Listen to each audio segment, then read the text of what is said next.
এই 5টি আমল কখনো মিস করবেন না। নবীজি সাল্লাল্লাহু আলাইহি ওয়াসাল্লাম এই 5টি আমল আরো বেশি আমল করতেন। আমি আপনাদের কাছে সহজ করণার্থে 5টি আমলের কথা বলছি। এগুলো অবশ্যই আমরা নামাজের সালাম ফেরানোর পরেই আমরা আমলগুলো করব। প্রত্যেক ফরজ নামাজের পরে নামাজ অবশ্যই পড়ব, মাস্ট বি। নামাজ পড়ার পরে আমরা এই 5টি আমল কেউ ছাড়বো না। 1 নাম্বার, সালাম ফেরানোর পরেই আপনি একবার উচ্চ স্বরে বলবেন আল্লাহু আকবার।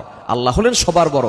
আপনি নামাজ পড়েছেন, সেখানে আল্লাহর ঘোষণা দিয়েছেন, নামাজ শুরু করেছেন আল্লাহু আকবার দিয়ে, নামাজ শেষ করেছেন আসসালামু আলাইকুম ওয়া রাহমাতুল্লাহ বলে, এরপর আপনি আবারও আল্লাহু আকবার বলে আল্লাহকে ঘোষণা দিতে যাচ্ছেন, আল্লাহ আপনি হলেন সবার বড়, আপনার থেকে বড় আর কেউ নাই। এরপরে আপনি বলবেন আস্তাগফিরুল্লাহ। মুসলিম শরীফের হাদিস, তিরমিজি শরীফ, বিভিন্ন সিয়াসিত্তার হাদিসের কিতাবের ভিতরে হাদিসটি এসেছে। 1 নাম্বার হচ্ছে আল্লাহু আকবার বলা, 2 নাম্বার হচ্ছে ইস্তেগফার।